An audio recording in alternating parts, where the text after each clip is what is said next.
मज़मून physics class 9 बाब 9 सबक पहिरियों मादे जूं हरारती ख़ासियतूं थर्मल प्रॉपर्टीज़ ऑफ मैटर। अस्सलाम वालेकुम प्यारा ॿारो, सिंध ऑनलाइन स्कूल में भलीकार। मां आहियां सनाउल्लाह महर।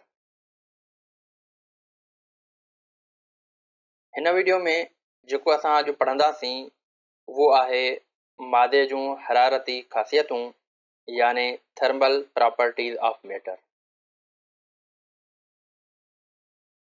प्यारा ॿारो, जीअं त असीं अॼु पंहिंजे सिलेबस जो आख़िरी चैप्टर यानी chapter number 9 thermal properties of matter start करे रहिया आहियूं, जंहिंखे सिंधीअ में चइजे थो मादे जूं हरारती ख़ासियतूं। प्यारा ॿारो, अगरि जेकॾहिं असां हिन चैप्टर जे टॉपिक खे ॾिसूं यानी हिन चैप्टर जे नाले खे ॾिसूं त नाले में जेको ही पहिरियों लफ़्ज़ आहे यानी थर्मल, त थर्मल जी माना छा आहे? थर्मल जी माना आहे हीट। ठीकु आहे। आम तौर ते सिंधीअ में असां हुनखे हरारत या असां हुनखे गर्मी बि चवंदा आहियूं। ठीकु आहे। तो हिते जेको असां हिन चैप्टर में पढ़ंदासीं उहो पढ़ंदासीं असां जेको आहे मैटर जे हीट जे बिहाफ ते हुन जूं प्रॉपर्टीज़ कहिड़ियूं आहिनि। त जेकॾहिं असां हुनखे हीट ॾियूं था मतिलबु एनर्जी ॾियूं था त उन जूं प्रॉपर्टीज़ कहिड़ियूं चेंज थियनि थियूं ऐं उन्हनि प्रॉपर्टीज़ चेंज थियण में मैटर में कहिड़े क़िस्म जूं तब्दीलियूं अचनि थियूं ऐं कहिड़े नमूने सां असांजे लाइ उहे फ़ाइदेमंद आहिनि या नुक़सानकार आहिनि। इहे सभई शयूं असां हिते डिस्कस कंदासीं इनशाला लेक्चर बाय लेक्चर। तो प्यारा ॿारो, थर्मल जी माना आहे हीट। ठीकु आहे। अगरि जेकॾहिं असां हीट जी डेफिनेशन खे ॾिसूं त इन जे बारे में असां ऑलरेडी डिस्कस करे आया आहियूं त हीट छा आहे। हीट जेका आहे उहा हिकिड़े क़िस्म जी एनर्जी आहे। जीअं असां इन जी डेफिनेशन में हीअं लिखी सघूं था त heat is a form of energy. ठीकु आहे। हीअ जेका डेफिनेशन असां हीट जी लिखी आहे प्यारा ॿारो, या ज़हन में रखी छॾियो त हीअ जेका डेफिनेशन आहे उहा इहा ओल्ड डेफिनेशन आहे। ठीकु आहे। अक्सर असांजे बुकनि में इहा शइ हले थी ऐं असांजे बुक में हीअ शइ लिखियल बि आहे। अक्सर तव्हां ॿियनि बुक्स में बि ॾिसंदव त हीअ जेका डेफिनेशन आहे उहा तव्हांखे ज़्यादातर बुक्स में मिलंदी। इन जी हिकिड़ी मॉडर्न डेफिनेशन बि आहे, इनशाला उहा बि मां जेको आहे तव्हांखे जेको सम्झाईंदुसि, पर उनखे सम्झाइण जे लाइ जेको आहे त वरी ॿियो हिकिड़ो लेक्चर ठाहिणो पवंदो, छो त उनखे डिटेल में डिस्कस करण जी ज़रूरत आहे। ठीकु आहे। तो हीअ शइ तव्हां थोरो ज़हन में रखी छॾियो त हीट जेका आहे उहा छा आहे, उहा एनर्जीअ जो जेको आहे हिकु फॉर्म आहे। ठीकु आहे। Simple definition. अगरि जेकॾहिं असां प्यारा ॿारो हीट खे ॾिसूं त हाणे हीट जो ऐं उन खां बाद में नेक्स्ट वर्क जेको आहे, इन ॿिन्ही जो जेको यूनिट असां पढ़ियो आहे उहो पढ़ियो आहे जोल।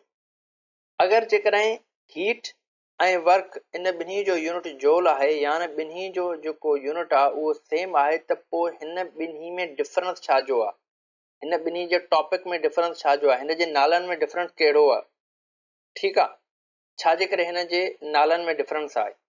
अगरि जेकॾहिं असां वर्क जे बारे में ॻाल्हायूं या हीट जे बारे में ॻाल्हायूं, बेसिकली जेकॾहिं इन्हनि खे ॾिठो वञे त इहे ॿई जेके आहिनि इहे आहिनि ways of transfer of energy, यानी एनर्जीअ खे ट्रांसफर करण जा हिकिड़ा तरीक़ेकार आहिनि जंहिं तरीक़नि सां असां जेको आहे एनर्जीअ खे ट्रांसफर कंदा आहियूं हिकु पॉइंट खां ॿी पॉइंट जे तरफ़।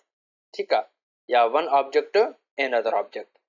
अगरि जेकॾहिं असां हिन जे डिफरेंस जी थोरी ॻाल्हि कयूं त हाणे वर्क छा हूंदो आहे। बेसिकली वर्क जे लाइ असां चवंदासीं त इहो जेको आहे उहो मैकेनिकल वे आहे। ठीकु आहे। हाणे मैकेनिकल वे बेसिकली छा थींदो आहे, मैकेनिकल वे उहो थींदो आहे जंहिंमें असां कंहिं बि ऑब्जेक्ट ते फोर्स लॻायूं ऐं हू डिस्प्लेसमेंट कवर करे। ठीकु आहे।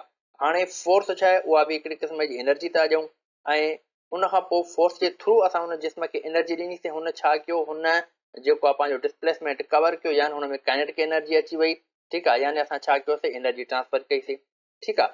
छा थियो, इहो असांजो मैकेनिकल वेव थी वियो। त अहिड़े नमूने सां जेको आहे असांजा मैकेनिकल वेव में मुख़्तलिफ़ जेको आहे त कम अची सघनि था। ठीकु आहे। जेके बि असांजा कम आहिनि उहे सभई असांजा जेको आहे मैकेनिकल वेव आहिनि ऐं इन जे करे जेको आहे इन जो यूनिट बि जोल आहे। ठीकु आहे।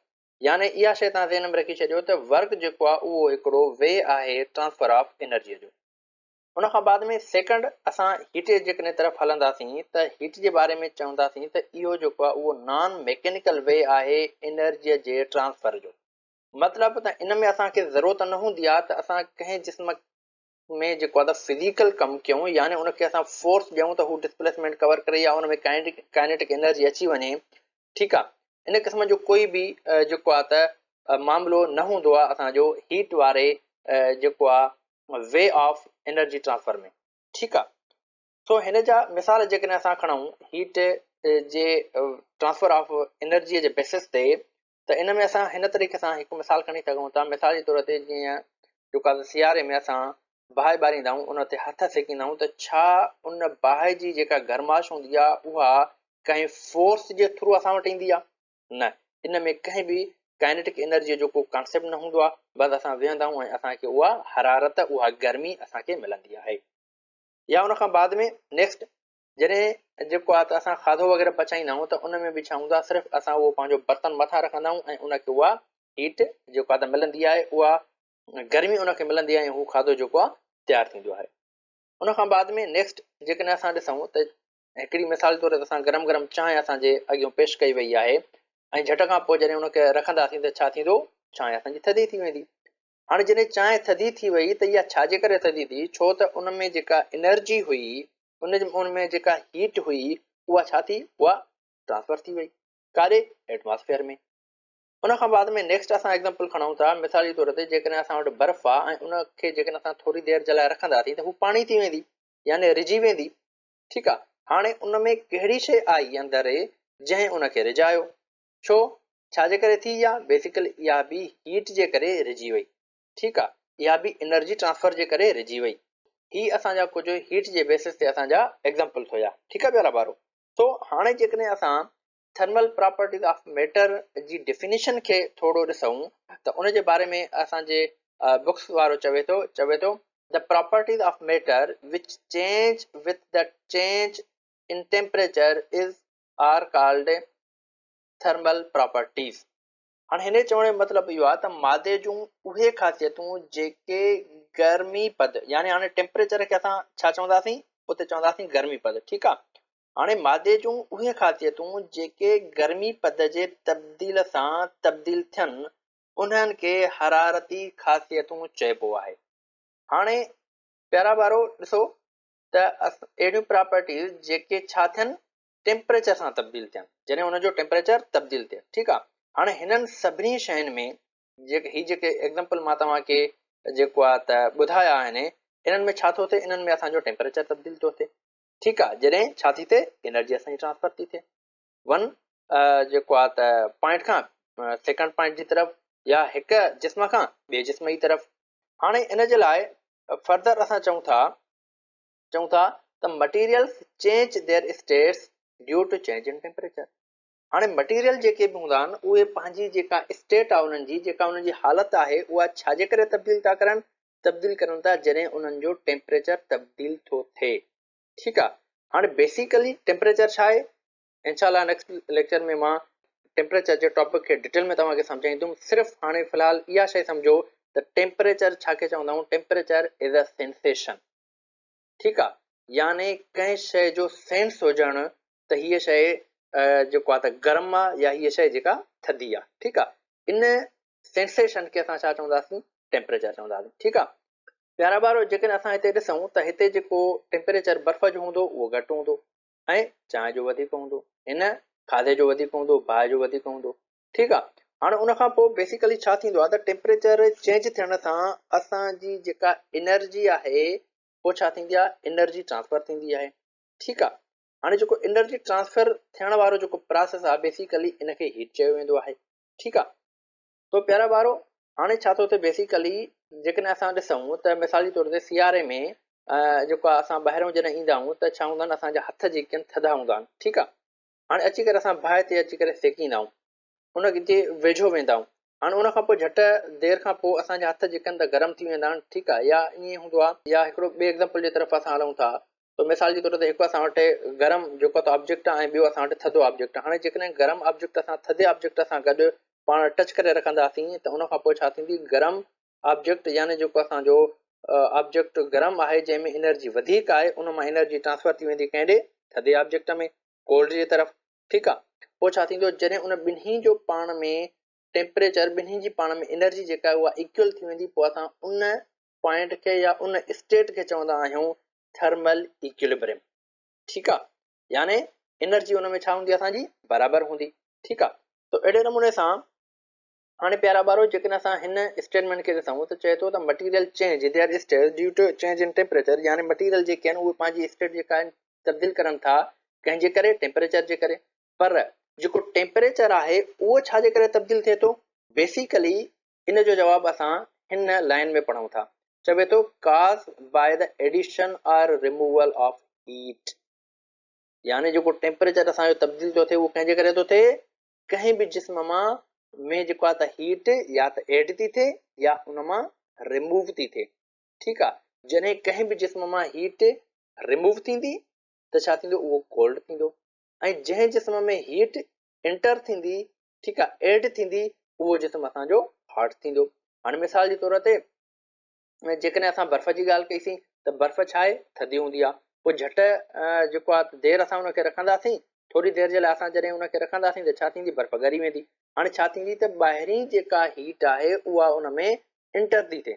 ठीकु आहे। हाणे जॾहिं इंटर थी थिए त हू हुनजी स्टेट जेका उहा तब्दील थी थिए, टेम्परेचर हुन जो चेंज थो थिए। उन खां बाद में जॾहिं असां चांहि जो मिसाल खयोंसीं त चांहि जे मिसाल में बि ईअं ई आहे। छा थो थिए त ॿाहिरियों जेको असांजो एटमॉस्फेयर आहे उन जो जेको टेम्परेचर आहे उहो जेको आहे त घटि आहे ऐं चांहि जो टेम्परेचर वधीक आहे। यानी इन मतिलबु छा थियो त चांहि में जेका एनर्जी आहे उहा वधीक आहे, यानी हीट चांहि में वधीक आहे ऐं उन खां बाद में एटमॉस्फेयर में जेका हीट आहे उहा घटि आहे। ठीकु आहे। त अहिड़े नमूने सां प्यारा ॿारो माना एडिशन ऑफ हीट या रिमूवल ऑफ हीट जे करे छा थो थिए, असांजो टेम्परेचर चेंज थो थिए। जॾहिं टेम्परेचर चेंज थींदो त छा थींदी, असांजी मटीरियल जी स्टेट बि चेंज थींदी। ठीकु आहे। उन खां बाद में नेक्स्ट पॉइंट ते चवे थो the addition or removal of heat play a very important role in our daily life, यानी एडिशन और रिमूवल ऑफ हीट जेको आहे उहो असांजी ज़िंदगीअ में हिकिड़ो अहम किरदारु अदा करे थो। ठीकु आहे। जीअं मां तव्हांखे हिते मिसाल ॾेई करे सम्झायुमि त हीअ असांजे लाइ तमामु इम्पॉर्टेंट शयूं आहिनि। ठीकु आहे। त हाणे जेकॾहिं असांखे हीट न हूंदी त असां खाधो न पचाए सघंदासीं। ठीकु आहे। जेकॾहिं हीट न हूंदी त पोइ छा थींदो, असां कंहिं बि शइ खे गरम न करे सघंदासीं, असां पंहिंजो पाण खे जेको आहे त पंहिंजो टेम्परेचर मेंटेन न करे सघंदासीं। ठीकु आहे। ऐं खोड़ सारा ॿिया बि जेको आहे त इन जा असांजी आम ज़िंदगी में फ़ाइदा आहिनि। ठीकु आहे प्यारा ॿारो। त अहिड़े नमूने सां अगरि जेकॾहिं असां हीट जे यूनिट जी ॻाल्हि कयूं त इन जो जेको यूनिट आहे उहो आहे कैलोरी। ठीकु आहे। हाणे हिकु यूनिट इन जो कैलोरी आहे ऐं ॿियो जेको एसआई यूनिट आहे हीट जो उहो आहे जॉल। ठीकु आहे। हाणे जॉल जे बारे में ऑलरेडी मां तव्हांखे हिते मथे सम्झायो आयुमि त हीट जो यूनिट छा आहे, जॉल आहे। ऐं हिते हिकिड़ो ॿियो बि यूनिट मां तव्हांखे जेको आहे त ॿुधायो, ॿियो आहे असांजो कैलोरी। ठीकु आहे। त अहिड़े नमूने सां हाणे जेकॾहिं असां हिन ॿिन्ही यूनिटनि जी पाण में कन्वर्जन खे ॾिसूं त बेसिकली जेका 1 कैलोरी हूंदी आहे उहा बराबरि हूंदी आहे 4.18 जूल्स जे। ठीकु आहे। ऐं उन खां पोइ 1 जूल जेको हूंदो आहे उहो बराबरि हूंदो आहे वरी 0.239 कैलोरीज़ जे। ठीकु आहे। अक्सर तव्हां ॾिठो हूंदो त जेके असांजा मतिलबु ख़ासि करे स्वीट्स जेके हूंदियूं आहिनि उन्हनि जे रेपर्स ते जेको आहे त उहो कैलोरीज़ जे बेसिस ते उहा शइ लिखियलु हूंदी आहे त हेतिरी कैलोरी जेको आहे त हिन में एनर्जी आहे। ठीकु आहे। तो प्यारा ॿारो ही हुयो असांजो अॼु जो लेक्चर। मूंखे उमेदु आहे त तव्हांखे जेको हीट जो कॉन्सेप्ट आहे उहो सुठे नमूने सां सम्झ में अची वियो हूंदो। इंशाल्लाह नेक्स्ट लेक्चर में वरी असां जेको आहे त टेम्परेचर खे थोरो डिटेल में सम्झण जी कोशिशि कंदासीं। तो इंशाल्लाह नेक्स्ट लेक्चर में वरी असांजी मुलाक़ात थींदी। तेसिताईं अल्लाह हाफ़िज़।